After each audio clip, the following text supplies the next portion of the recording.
Oh, you know what? I got a story as well. Do ya? Yeah. Okay, but this happened to another photographer that I know, right? They had their gi just like at the side of the venue or whatever. And all of a sudden, they're like, where's my gimbal? And I think it was like an A7S Mark III, right? On the gimbal. I think it was that. I'm not sure, right? Something like that. Just gone, right? And they're like, what the hell? And a guest stole it. A guest stole, and you know how they stole it? I think it was like I think they looked through the video footage of the CCTV or whatever. Like they did not see a single person going out of the venue with the gimbal. They're like, where's the camera? Like, how can it just disappear into thin air?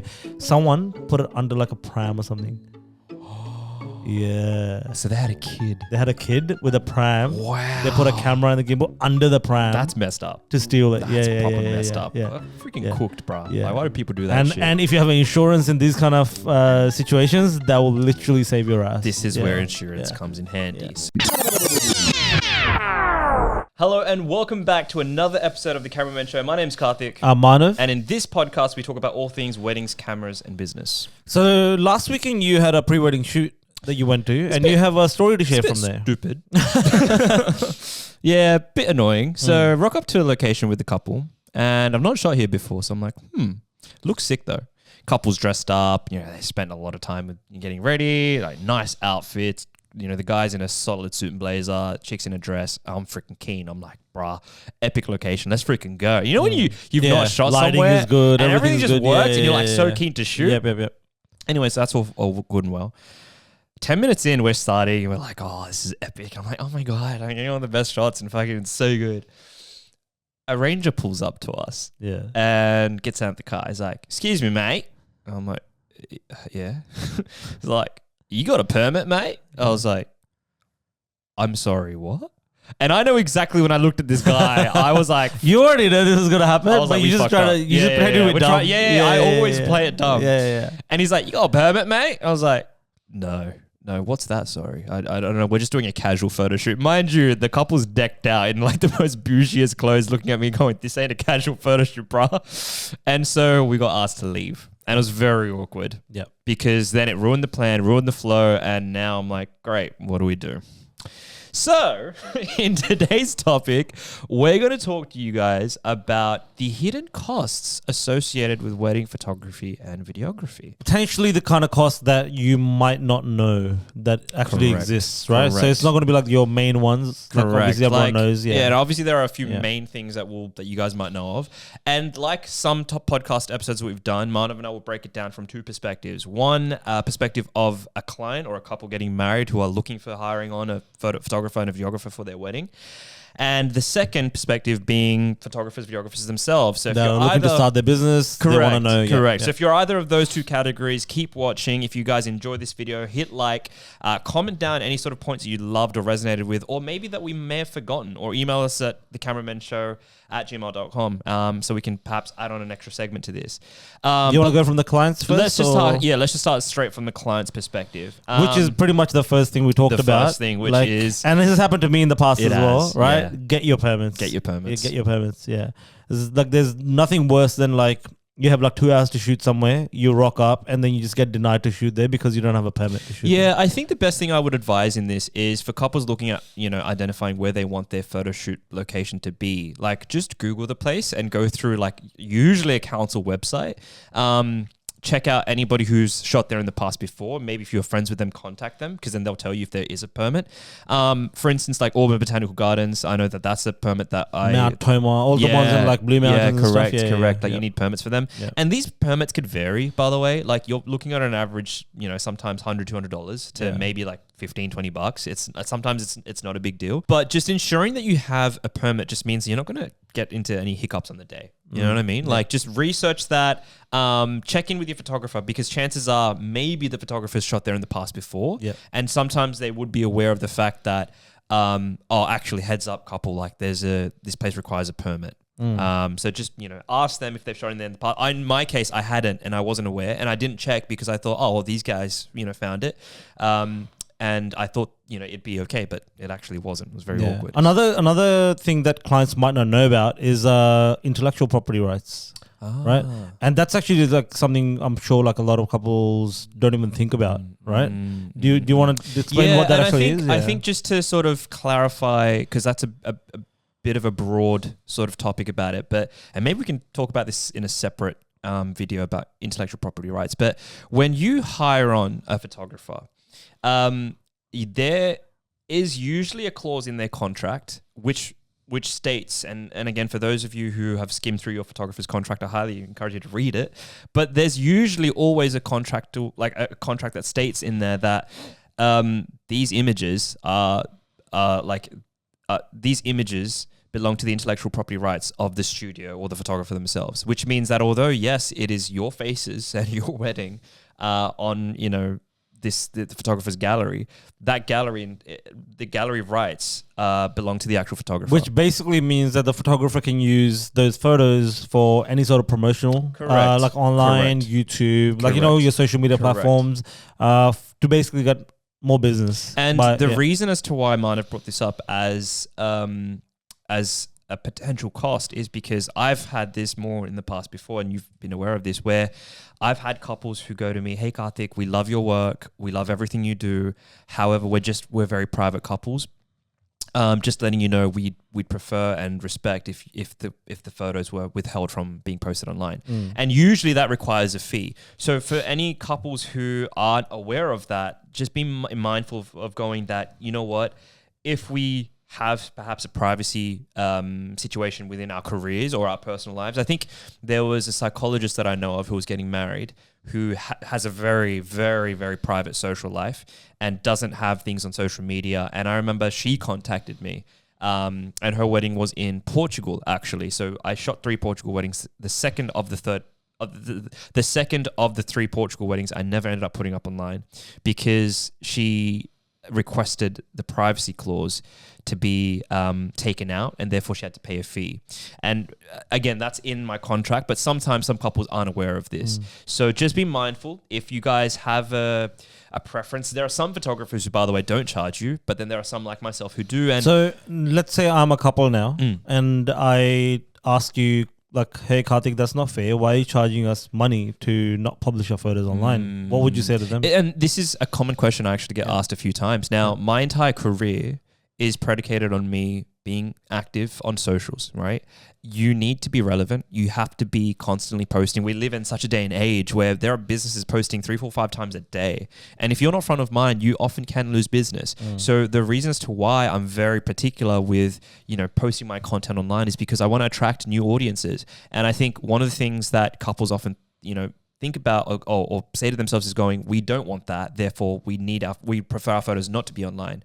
But for me, my business requires that. And in order to survive and continue getting new work in business, I often try and, encourage that I will be posting unless you say not to. And in that case, there would be a fee to it. Now, not every photographer charges this, by the way. So don't go into every wedding photography thinking that, okay, great. Oh, now everyone I want to, have will charge me a fee. Not always. I'm just saying there are. I would say a lot of main ones would. A lot of main ones. Obviously, if you're like a new photographer or if you're like a up and coming one, those kind of things you would like. At the end of the day, if you're just someone who's just struggling to even book business in the first place and you just want money, right? Yeah. You're not gonna miss out on a wedding by saying, "Hey, you have to pay a certain fee, otherwise we'll post your photos online." And right? again, just bear in mind, like to each their own, right? Genuinely to each their own. Like some photographers who are higher established than you and I sometimes don't. Some definitely do. I think it's just contextual. But make sure you're aware and across your contract for your photographer to see what's actually included within their clauses. And another thing that comes to mind, which is the next topic, is vendor meals. Right, we've talked about this in the previous. But a lot of couples don't really think about this, and I don't know about you. I have it in my contract that you need to provide a vendor meal for myself and my team if we're shooting like any event, like let's say longer than 5 hours or something, which would be like typically like a reception or a wedding full day, whatever it is, right?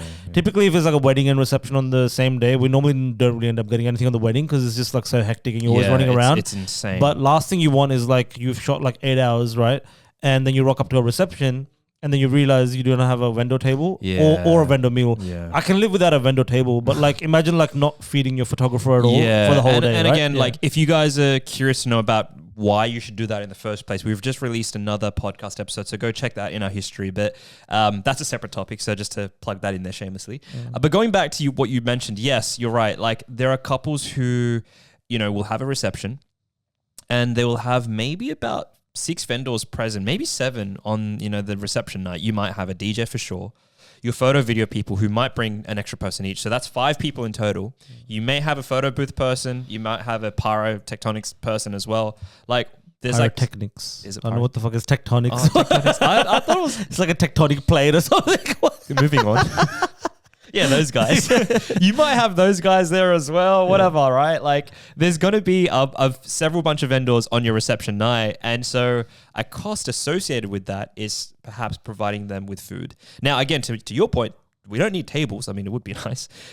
But sometimes the food cost would be an added part to, you know, wedding photography or videography or just generally for your reception that you may not be. Mind you, a lot of venues might not even charge for this. Correct. So it just depends from venue to venue. Yeah. I think some venues kind of just like give us food anyway, even though like they know like, you know, the couple hasn't booked it or whatever. Correct. But I think that's one thing that the couples probably should like contact the venue about and just like ask in Considering advance. also adding on to that point, I just thought of contacting the venue about. I know there's been times where you've done next day edits and same day edits and you're good to go. It's also in your contract what the client has to pay for and that's all fine. But then they didn't realize that the venue charges a fee to sometimes bring projectors down. And I just thought of this recently because I'm like, I remember there was a wedding that we had shot together and you were doing video, I was doing photo. And you had built the client a next day edit, but they didn't pay for the fee for the projector to come down. And the problem with that was that they couldn't organize it on the day because whoever was in charge for doing that just wouldn't work. So it basically almost... They need to normally like call in like an AV guy. In advance or something like that. Because like someone who just looks after audio video and they need to let them know and in advance or whatever. Sometimes, I mean, this is a byproduct of photo video, but your venue supporting something that you've created here. So they have to charge the client because they have to bring in someone to do all these things for whatever. And once again, not photography related, but like for example, some venues have like in-house audio. Yeah. Right? And I've had like couples like that rock up and then the mic is not included in the package. Then they got to pay like another $300 just to get a venue mic so they can use that for the speeches, right? Correct. Like correct. A lot of these costs like no one thinks about. And I look, it is small, and I think sometimes it's venue to venue, right? Like it's not always about this is a blanket rule for everyone. Not really. Like there are some venues who go, you want a projector down? Bam, press a button, you're down. But there are some venues who go, they will have to physically put it up. And or they'll go, people, we need to charge you for that because that's an extra service to press a button. So and as a videographer, like another thing that comes to mind is like just plugging in your audio recorder into like the venue's mixer. A lot of venues will, mind you, we record like audio and video separately for those who are like confused what I'm talking about because the in-camera audio obviously has a lot of like background noise and stuff, right? So there's venues that I've rocked up to where I'm like, hey, can I plug into your mixer? And they're like, no, sorry, we don't allow that. A couple need to pay a fee for that. And then obviously we just have to like, you know, do some backup audio, like put something on the mics or something, right? The other cost that I've thought of as well is costs for re-editing. Now, I know we're very clear within our contracts that like what you get is what you get. And I know that might sound harsh, but the reality is the clients and the couples need to do their own due diligence to figure out, is this vendor the right fit for me? And we can make a separate podcast on just the right fit because that's in its own such an important topic. But I've had couples who go to me, hey, like we love this particular style. Can you do this? Now, I might have a very transparent conversation to go, look, I can, but this is more my style, and I want to give you something that I can actually do, rather than having a conversation where you go, hey, we thought we could get something different. Can you re-edit everything? Now, realistically, in my contract, it's no, but if you'd want me to do that, there'd be a fee. Now, I would imagine there'd be certain vendors of, you know, photographers, videographers who are very particular about what they can re-edit and what they can't.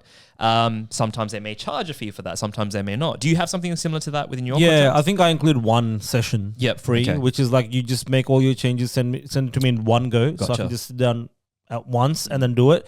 But if there's going to be like, you know, multiple changes going forward, then obviously there's a re-editing fee. And I think that's the part where, again, like this is purely contractual. Like you just need to refer to reading your contract. Don't just do the whole, like you go onto any website, they have a pop-up, you skim past, you press accept. This isn't like that. A contract is there to protect you as the couple and protect us as a vendor. So make sure you familiarize yourself with your entire vendor's photo video contracts. Yeah, and another thing is like that comes to mind to editing, and obviously we're going to talk about this I think in the next week's podcast, which is the Photoshop thing, right? Where people ask you to like when it comes to editing, we're just doing like base editing is included, which is like, you know, your certain look, like, you know, cropping, just making sure the photo looks good. It doesn't mean you take like 100 raindrops out of a photo, right? Like, again, and we're going to talk about this in another podcast. And you can check that out, which is the next week episode, which is like clients who say you can Photoshop my face. Yeah, so and you know, that's a very interesting one. I agree with you. So like, just know what you're paying for, because your service for the editing could only be one thing, not something else. And if there is something else, there could be a fee to that, right? So just be very, very careful about what that actually includes. The other part that also relates to a contractual situation that might arise with your photographer, videographer is extended hours coverage. We can definitely speak from our personal experiences as South Asian wedding photographer, videographers, where we know that I think it's sometimes naive when some couples go, oh, this event would be done in, you know, 2 hours. 2 hours, and we're like, yeah. No. Yeah. Just no. Like we have to advise them a lot of times based on the similar events we've shot in the past. Correct. But especially if you're like a South Asian photographer, or if you're like even doing Lebanese weddings or whatever, right? Or I think this might ethnic weddings. This might not be a big concern for like Western weddings, but you have to provide hourly packages if you want to be efficient. Because if you just say I'm going to give unlimited coverage, like especially in like a South Asian wedding. I've been guilty of doing this a lot before. You've been there for like 15 hours. Out of those 5 hours, you're not going to do anything because just a couple thinks that they need coverage, but literally nothing's happening. And I think, you know, this is where a lot of couples go, let's book in this many hours and we'll be fine. But there would be sometimes an hourly fee that kicks in if after those certain hours. After the certain hours are up. And I think couples just need to be aware of the fact that your photographers and videographers have packages, and sometimes if they will expire before you end up completing your day. So be mindful of the fact that if you go over those certain hours, that you might end up having to pay your photographer, videographer an additional hourly rate fee. Now, this could vary from $200 per hour, which is my hourly rate, to like $450 to $600 per hour, just depending on context of that just depends on the photographer. On the photographer, videographer. But it also includes if you're doing it, say, a combined package, right? Because obviously for me, it's just myself. But it just depends on the servicing that you're after. So be mindful that these fees may add up in the end. I personally let the couples know in advance, like even not as a part of my contract, but I'll just, the initial contact I have with them via emails, I'll just let them know, hey, this is the hourly package that we provide. Correct. Any hour on top of that will be certain. But I know a lot of people that don't. Yeah. And they'll just have it in the contract, right? And how many couples actually like thoroughly sit down and read contracts? Correct. I feel like that's why this is kind of unknown, but also unknown cost. Correct. Yeah. The other part, speaking of unknown cost as well, is, you know, we talked about it in our previous episode about wedding destinations, pros and cons, right? Sometimes an unknown cost, believe it or not, could be unknown, is just your travel and accommodation costs for your vendors, right? Like, yes, your photographer, videographer was already charging you, but don't assume that charge may always include travel and accommodation. Sometimes it's external. As a wedding destination photographer who traveled a lot last year, and also this year I will be traveling a lot for some weddings coming up, I can automatically say within all of my quotations, travel and accommodation is exclusive, which means that my service fee is my service fee, but then you have to cover my flights. Wait, it's inclusive or exclusive? Exclusive. Okay, so you'll have to cover my flights and you would have to cover my accommodation. I'm not anal with food. I'm not gonna be like pay for my Maccas every day. Pay for my like 6-course meal. Thank you very much. No, I wouldn't do that. Yeah. But there are fees associated with destination weddings that couples who don't do destination weddings obviously don't have to worry about. Or if your photographers are maybe traveling beyond, say, and I know in the UK they do this because obviously, you know, you'll have a photographer who lives in, say, Birmingham, but then has to travel all the way down to, say, London, and there might be a travel fee for that. Like, be mindful of the fact that when you're getting your quotation, that you understand what it includes and what it excludes. So we've talked a lot about the costs and unknown costs the couples face, but we haven't really talked about much about photographers. Like if you're starting a new business, and I think we want to hit that as well. Yeah, that's a good one. One of the first things is obviously admin costs. Like, right? And there are a lot of admin costs. If you're starting. If you think you're a photographer who's just starting out, that buying a camera and a lens and flash or whatever is all you need, think again. Yeah. There is, I mean, it might be something that you start off with, that's fine. And a lot of these costs might come on later on, because a lot of these we're going to mention is not like a must. Yeah. But they're one of those things that help you. They will help be your more business. efficient. Yeah. And I think even in my first year of photography, I know that what we're about to say now, I definitely didn't have. These things aren't the be all and end all. If you're thinking about, I need this to be a wedding photographer, no. But these tools, which usually aren't free, are a hidden cost that I didn't realize until maybe my second year of photography. And I'm like, oh, I might need to look into these things now. The first one that comes to mind is an online gallery provider.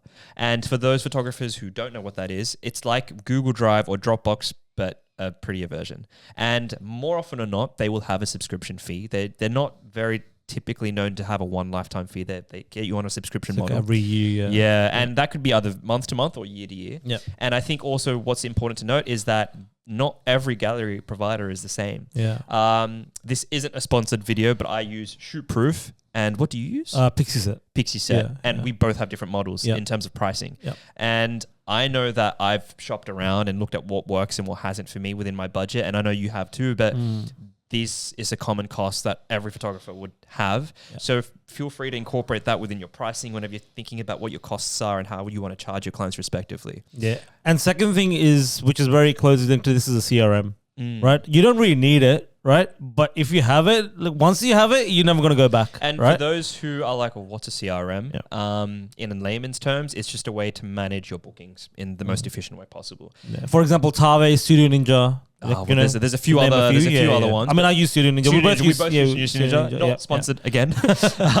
We should actually put our link in the description below, because I know we can get a little 20% off if people actually sign up with our thing. True. Anyway, I'll put my link. I think you've already signed up. I think I've maxed my But that's a great point, because I never realized how important and efficient my business would become when I use a CRM.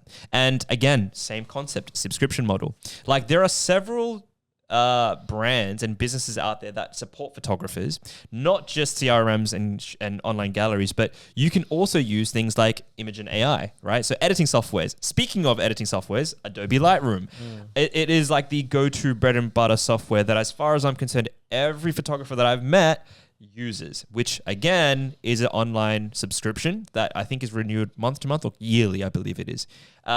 But that's something that every photographer would always use when editing. Same thing for video. Well, actually, no, you use Final Cut. Final Cut, which is like a one-off payment. Fee, but you use Premiere. I use Premiere, and that's like an online subscription. It's a monthly thing. Another thing I feel like we didn't really explain is what a CRM is, right? Which is like a client relationship management or customer relationship management, whatever it is. It's basically a software which we just talked about, is where, like, for example, on our websites, we have like a contact form, right?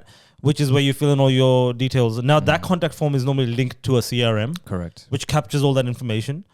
And a CRM will allow you to, as I said, capture that information, but also send out like digital contracts. Yeah, it basically does your end-to-end backend. Bro, right? I used to like have fucking written contracts I used to do right? Microsoft Word contracts. Yeah. Shout out to Microsoft Word contracts. Yeah, I used to do like Microsoft Word contracts where you have a contract thing, you send it to a client, they got to print it out, they got to sign it physically, right? No. Scan each page one by one, and then send it back to me, It was such an inefficient system that I don't think anyone realized how bad it actually was. And if you're still using it, get a CRM. Get a CRM. But thing is, like, I feel like that also like made booking times longer as well, because like a lot of couples don't have time to like print out shit like every day. Like, they'll be like, oh, we'll do it on a weekend or in 2 weeks from now when I go somewhere, right? As a photographer, need to remove the barriers to entry, and you need to remove your barriers for the couples to sign with you. And one of those things, if they have to print, maybe they don't. I don't know, bro. Who has? Do you have a printer in 2024? No, I actually don't have it anymore. Neither. I don't have a printer. Who has a printer? Who prints and scans and signs things anymore? It's funny because like since I switched to a CRM, that's when I literally got rid of my printer. I used to have a scanner printer at home all the time, right? To do my contracts like that. But what a CRM has allowed me, you just send like a digital contract.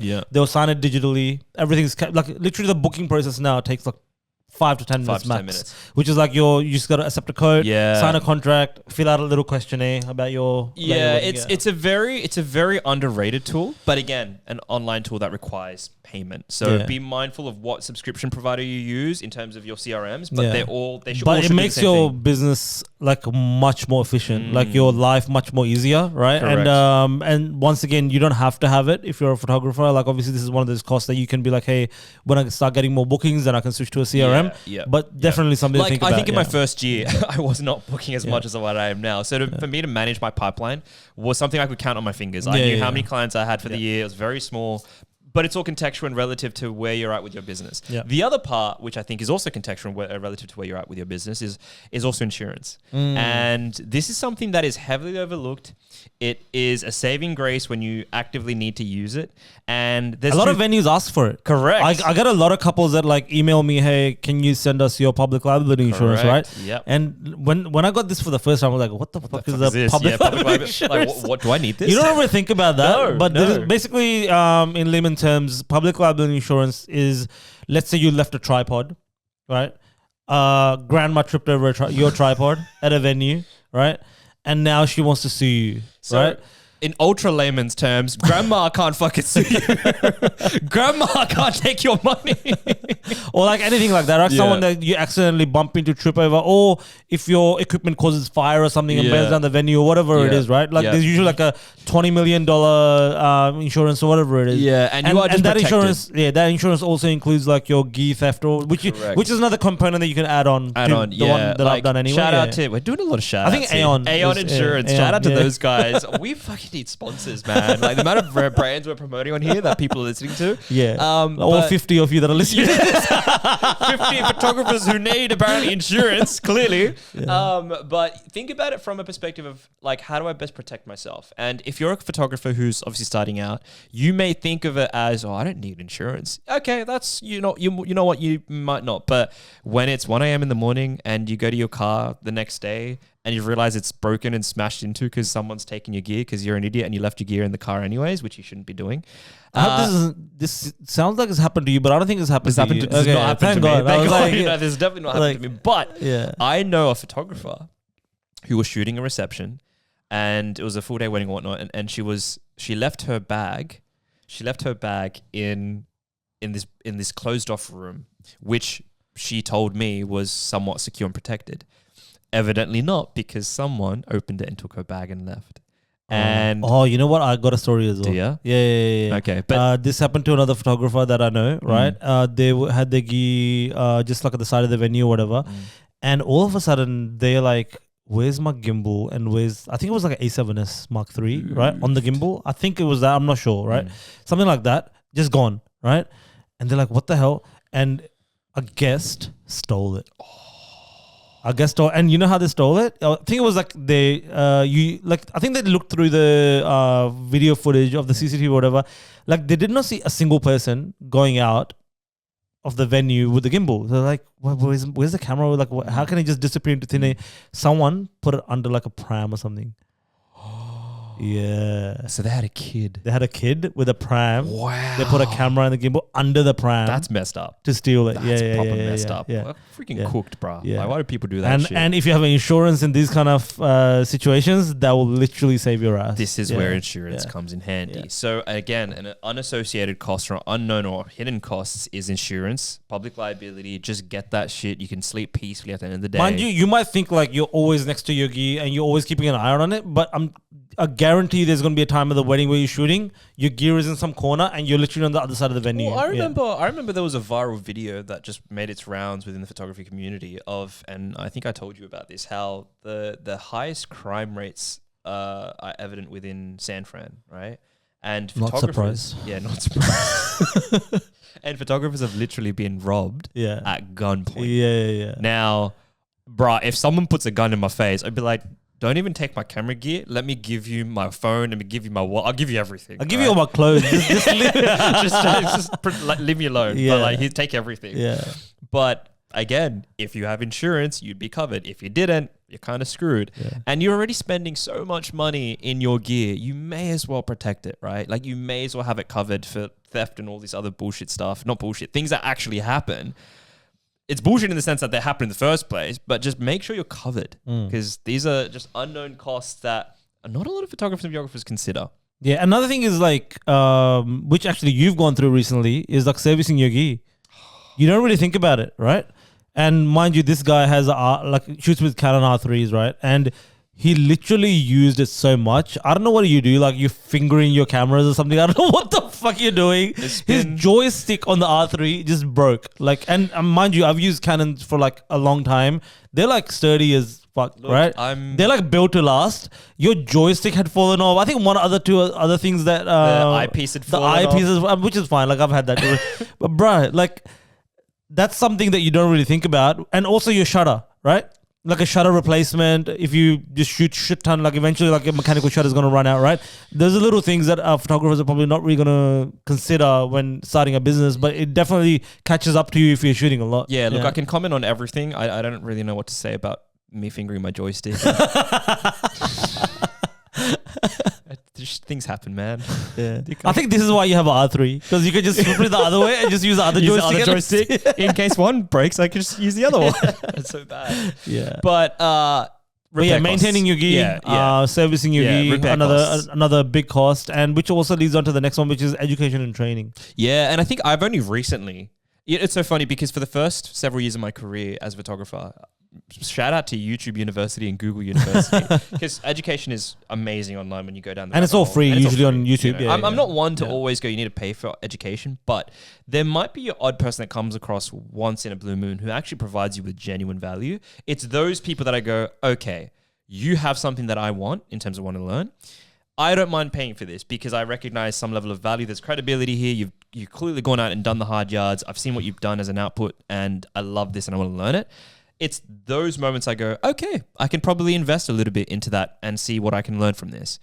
And a lot of the time, photographers, when they start out, we'll do the same thing. We'll resort to YouTube and, Google and sort of learn through that. But think about it. It also might like shorten your learning curve if you go through an educational system. Like a mentor. Like a lot of people do like workshops as like the photographers that have been out there for a long time. And a lot of the times when you shoot, right, you kind of get stuck into a style, which is where you feel you're the most comfortable. Yeah. Right? And I feel like to break out of that is actually really good to go and attend someone's workshop because you get to see, this photographer is doing this and he's getting these results. I actually never thought of that, right? It's a complacency mindset. And I think a lot of people fall into the trap of going, hey, I don't need to learn anything. Hey, I'm making money. This works. Let's just keep doing the same thing, right? Wrong attitude. Yeah. Like, you have to just try and level up, right? Yeah. Like if you think that, education is okay, maybe this person who offers is really good and they pay for it, or like a mentor, or maybe you just started out and you're like, I don't know where to start. A mentor can obviously help. But again, these things have costs and it's not really common to the average photographer when they first start out. So just bear in mind that from an educational perspective, that if you want to develop your skills, you might need to pay for it. So a lot of the costs that we just discussed just now about photographers, they're kind of optional costs. They're not really like something that you have to have, like for example CRMs or like getting a mentor or whatever. But the next one we got to talk about is a must if you're a photographer, especially if you're a videographer, right? Is having high-speed internet. Bruh. And the amount of times you come over my place just to upload stuff, right? Yeah, I wouldn't be surprised if you're like, hey, I need to send you my internet bill. I'm not encouraging this, but I wouldn't be surprised. Yeah. But it's true because for those of you who, and especially if you're like shooting on heavy models that have like insane file sizes, like what's the Sony camera that has like one of the highest... it depends. There's like cameras that can do like 8K and stuff out there, right? Okay, or so like if you have I use like an R5, right? The 60 megapixels, right? So each, if I'm not shooting compressed, it can go up to like 113 or 115 megabytes per photo.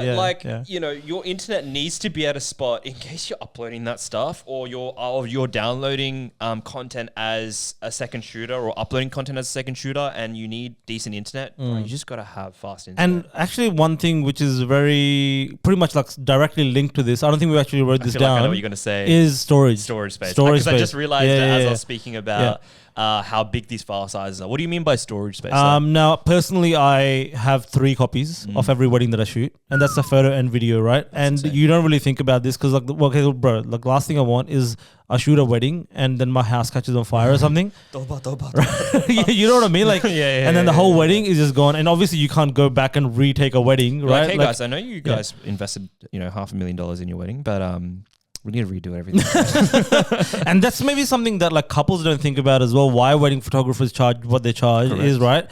Like, we are not only responsible of taking your... We're not rocking up on the day with a camera and a lens and that's and just pressing a button. Bro, there is so much more that goes behind the scenes that you'll never realize. And I think storage... Back to storage is definitely one of them. Yeah, so personally, I have 3 copies. One would be... So I have like a network attached storage devices at home. I have 2 of them. Okay. Right? So like a NAS. That's what NAS, NAS, 2 NASs. One would be like my main NAS, which like as soon as I come home, I dump all the data onto there for each wedding.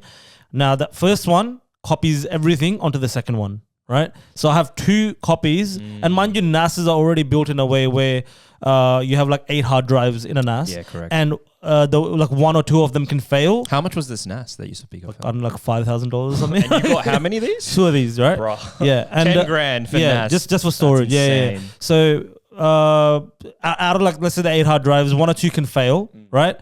And all you got to do is just take out that hard drive out and put another hard drive and your data's safe, right? And mind you, I've got 2 of these. So not only you're eliminating like one NAS can fail, another one can fail, right? And on top of all of this, which connects to the having high-speed internet, I back up everything online. So you have to have these. Yeah. So basically, overnight, everything that's dumped onto that NAS is getting backed up not onto another NAS, but also online, like a Dropbox. Who's your internet speed provider? Aussie Broadband. Shout out to Aussie Broadband. I think they're the only ones that do like really fast in my area anyway. Yeah. Okay. But basically now that's 3 different storage solutions, and the online storage solution is quite expensive as well in its own right. Also, like. We're now going down the storage rabbit hole. I mean, SD cards are not cheap either. And I know this is a commonly associated cost, but the heavier you shoot in terms of photo the more and video, cards you're the more need. cards you're going to need. This isn't just camera lens, by the way. I need photographers to get out of their head, or even couples who think that this is just camera and lens, by the way.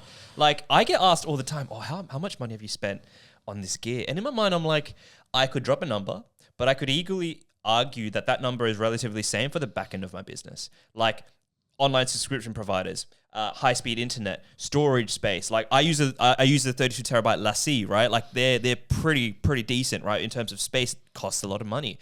So a lot of people think that it's just one product, one lens, that's it. Bruh, you'd be kidding yourself if that's what you thought wedding photography. And mind you, if you want to know how much this guy spent on his gear, you can check out the other video on our channel, which is what's in your camera bag. My camera bag. Good job. Yeah, we've both done that for your Canon gear, my Sony gear. And I think that will kind of tell you how much money we've pretty much. That's just the bag. Yeah, that's just literally the bag. Yeah. We're not talking that's all about your hardware gear. Yeah, right? We're not talking about our storage spaces. We should make a separate video. Yeah. That's actually a good idea. We should make a separate video about the back end of our businesses and how much money. Mind you, by the time this comes out, we've already made it as well. So you I wouldn't be surprised. I would check out everything that we made. But the other cost that I think relates to back end stuff is fuel. And shout out to Manav, because you know exactly what I'm trying to say. I've recently moved into the same suburb as Manav of November last year. Yeah. And I think I could easily have argued that I'd probably save maybe like $500 on fuel every now and then, far, which is why I probably repay you by buying you protein drinks, which, is my way of saying thank you. But as a photographer, it's very evident your entire weekend is you driving around to all these gigs and all these places. And it's very commonly to rack up kilometers on your car. Fuel's one component, servicing, car maintenance, repairs, breakdowns, that's the other component. Maybe upgrading your car to a bigger, because you've got a RAV4, and you've got bigger boot space. Yeah, because I need more for my video gear. Yeah, correct. Like if I was only doing photos, you probably don't need it. Yeah. Again, mind you don't need a big car, but you do need fuel because you'll be traveling to all these. Unless gigs. you have an electric car. I guess. Oh, shout out to electric cars. Shout out to Tesla. Or build your dreams. But basically, yeah, like, I mean, more economical. I mean, if you have an electric car, but still you have to recharge. But bro, you know, I'm so paranoid switching to an electric car because I'm like, there's a lot of times when I just like forget to fill fuel and then I have to do it on the way to a gig in the morning. Imagine you forget to like charge your electric car. You're screwed, right? You will be catching an Uber to your gig. Yeah. Legit. There's no other way. There's no other way. Yeah. I'll maybe switch to like a hybrid or something, but I think I'm going to stick with petrol for a while. Yeah. The other unassociated cost to running a wedding photography business is also your second shooters and your editors. So this kind of sums up the final, cost that we can think about. But I never realized week to week, and I think actually you can speak more about this because you've got a few more people in your team and business than I have. But editors who take on responsibility, and not just editors, but maybe we can include things like virtual assistants for businesses who have a PA. Like an admin who's like overseas person. Or something. Yeah. Maybe we can talk about someone who, I don't know, perhaps culls for you, right? So not just editing, now it's culling as well. Most of these second shooters and editors usually have an hourly rate. Now, depending on what country you're at, how experienced these people are, the figure and rate of what these second shooters will charge you will vary. But I can definitely say from personal experience that is an added cost to your business. Yeah, definitely. As I said, I have a few more people in my team than you do because I do photo and video both. And one of the guys that works with me, he's helping with editing as well. And like when you're starting out, you might not like incorporate these into your costs when you're giving a cost to a client, and it's understandable. Like first you're only going to do like a certain amount of weddings and you can do everything yourself, but as you get into the more mature part of your business where you need to delegate, which goes back to the other thing we talked about, and you have to have shooters, second shooters, editors, all those costs add up, and you have to incorporate that into your packages as well. And you know what? It's all contextual. It's all relative to where you're at in your career, within your business, right? You may not need to invest in these things and these people at the very beginning, but there are some photographers who want to scale. There are some photographers who want to grow and take on more work. And one of the ways they do that is by having second shooters that they have to pay, who can delegate, or take control of other areas in your business that you just don't want to do. And it just frees up your time so that you can go and do more important things. But again, those are costs to your business. Yeah. We've kind of broken down a good amount from both. I'm sure we missed something. I'm sure there are something. And if we have, let us know. Yeah. Comment in the section below. Email us at thecameramanshow@gmail.com. And maybe these tips are going, oh shit, I was thinking about doing wedding photography. Don't discourage you, by the way. Make sure you do it. But just bringing you like a bit of awareness because I didn't know these things when I first started. And I can automatically tell you that these costs will also continue to change. I think the last recent cost I've had is like, this is so silly, but like a subscription to an Instagram's planning service so I can plan my grid. And I know some of them are free, some of them are paid for, but I only recently have that. And I'm like, I want to. I feel like we're still discovering new stuff, right? Like, right, yeah. So, even though we're summing up the end of this episode, there are still little things. And again, like they're not. Must-haves. They're not. They're not must-haves. Your business does not need to operate on that in order to survive, but it can help you with efficiency. For instance, Canva. I just paid for a Canva. I just got you onto Canva actually. I think you're gonna meet photographers who also bounce off what programs and subscriptions they're using, and they'll be like, "Oh, I do it this way because this is efficient for me here." So the moral of this whole thing is maybe think about like, whatever you're going to make in a year, like 5% of that, you might have to invest back into your business in these kind of things. I would argue a little bit more. Well, whatever that amount is, what I'm saying is like every year you might come across something which helps you take that next level, take your business to a little bit next level, right? Yeah. And obviously like, it's all about just like, this is a competitive business where you're obviously like, there's a lot of photographers and videographers out there who you're competing with. So I feel like at the same time, you have to differentiate yourself a little bit. And that might be like a little thing that you come across that might help you do. And there's so many of these little costs that always come over time, which is why I was saying like maybe 5%, because I'm only talking about like these new things that are going to pop up, not like overall like your internet or whatever, which you have to do. I mean, like you just recently bought, and I know we're trying to end the episode, but I keep thinking of things. You just recently bought the Insta 360, right? Yeah. So now we're talking about marketing costs, right? Like you're doing this because you're like, hey, this is a new way of revealing my content and showing my content. Yeah. I want to go and like show what I do on the wedding day. I know also I have a YouTube stuff as well, like I have a GoPro as well, but these costs we don't need to have. We don't need to buy these gear, but we do it because we know the value of this is going to be really, really important. So like there are small costs that will just randomly pop up. Maybe Manav's right. Have a percentage of your income per wedding that you separate for your business to go, this amount is what I'm going to be using to reinvest into my business. And mind you have to reinvest if you want to like take it to the next level. Any business, like any business where you're making a certain amount of money, you will have to reinvest up to a certain amount of years anyway. Until you'll have to reinvest up to a certain amount of time to make your business, take that next leap up. We just started a podcast as a byproduct of what we love as wedding photographers and businessmen and cameras. And as a result of that, we've had to invest in microphones and, mind you, a few things you already had. So shout out to you. But there were other things that we did. We had to buy an online subscription for a podcast hosting software. Yeah, and so we didn't know these things existed until we actually went down the rabbit hole. I mean, mind you, these are like we're not talking about like a podcast. I think this is not really what photographers. I know. But there are photographers who start podcasts, right? Like if it's just marketing collateral, then fair enough and good on you. But again, another cost. Yeah. I'm going to stop it here because I know we're going to keep going. This cost, there's that cost. Yeah. But if you guys enjoyed this video, make sure to hit that like button. Comment down if there was any parts that you resonated with. Subscribe if you haven't already. And we'll see you guys in the Apparently 90% of the people that are watching this on YouTube aren't subscribed. Oi. Yeah. The fuck you doing? Subscribe. Please. Subscribe. Subscribe, please. Right. Peace.